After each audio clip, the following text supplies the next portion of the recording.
You! We are here again for part 2. Yes, part 2 of Vanlife Australia.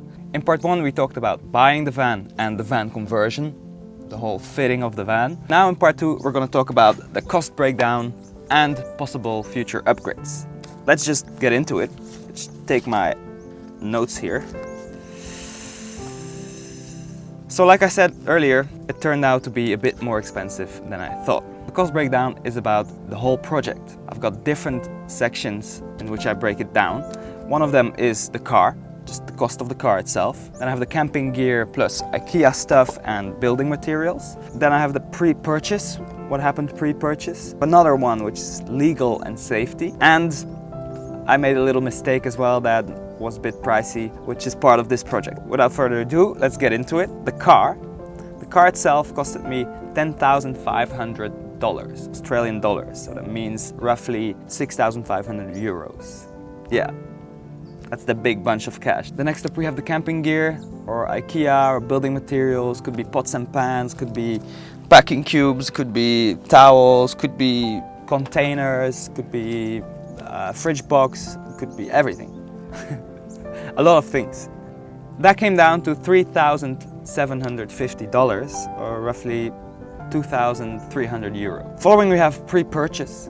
I had to rent a car to get to the places, check out different vans, to find my van in the end. When I found my van, I had to do a vehicle inspection. That came down to $735 in total or 450 euros. Then we go into the legal and safety, which for me is roadside assistance, insurance, and the registration or like the handover. That came down to a total of $940 or 550 euros. Then there was one more thing. I made a little mistake. I put wrong fuel in. I put diesel in while actually it's petrol. Costed me $660. Comes down to a total $16,600 or 10,000 euros for this whole thing the way you see it now. Is that a lot? I don't know. I think it is, but honestly I don't think it is for what I'm getting for it. This is my transport, my accommodation. So if I'd have to pay for accommodation every day, my sum total for this big trip would be way more. I see it as the only possibility to be free. That's it for the cost breakdown. It's pretty straightforward, it's numbers. If you have any questions about this, feel free to just ask me. I mentioned upgrades as well, so let's get into the upgrades. So one possibility for an upgrade is, as you can see, I'm like looking into the sun. One of them would be an awning, which is this cover. So I have some shade, I can sit underneath when it's a hot day, I can just relax a bit, and basically it's an extension to my home.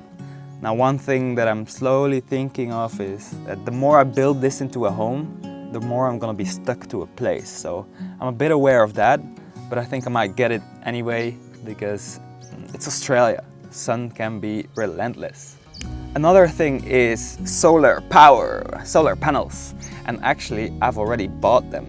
I just have to install them. And that will allow me to have a fixed light, which is quite a useful thing in the evening, and a fridge or a refrigerator, because now at this point I'm using an Esky or a Coleman.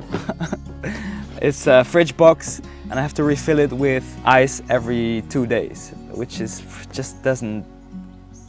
okay, but you know, it would be quite a comfort to be able to store food for a little longer than 2 days before they drift in water. So I'm excited for that fridge, but I've seen the stores, they can be quite expensive. Ooh, they can be quite expensive and I'll have to work for that. As a matter of fact, I'm working right now, but that's for another video. The 88 days. Stay tuned for that one. So we've got the awning for shade, solar for energy, which are like the base needs, no? Shade, I'm not sure, it's like cover.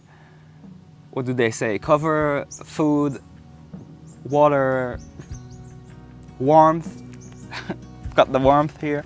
The next one would be probably like storage, a bit more storage. I want a big box on the roof because I want to get a slack line. I love to just do my stuff outdoor. Climbing gear, foam roller. I want a spike ball set because I love spike ball. If I go to the beach, I can just ask people, hey, do you want to join spike ball?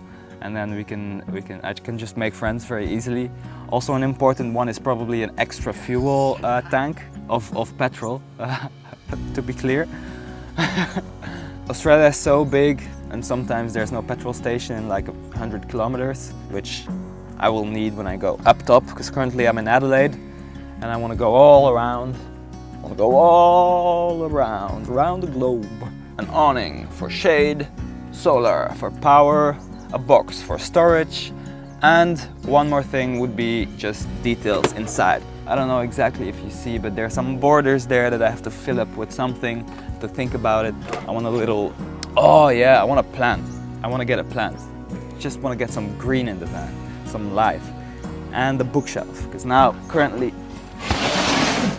I'm using this one, which is the box from the apricot farm that I was in. I'm gonna try to get something from the onion farm that I'm at now. Like I'm thinking of an onion bag for my dirty laundry. A bookshelf would be nice, and a plant. I want to keep the van as minimal as possible, and I try to clean it as much as possible. The more minimal it is, the less clutter on the mind, the more space I have. Love that stuff. I think I've covered everything I want to cover. I want to thank you for sticking so long. If you're still watching, thank you so much. I expect you on the next one.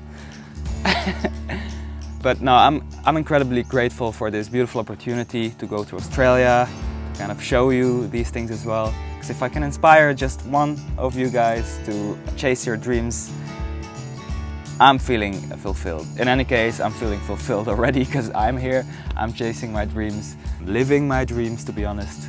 All these challenges, all these problems and all these ups and downs that I have to cover. It's like I'm sailing a big choppy sea that I'm enjoying, just full-time enjoying. So if you enjoyed, show some love, subscribe for more, and I'll see you. Ciao.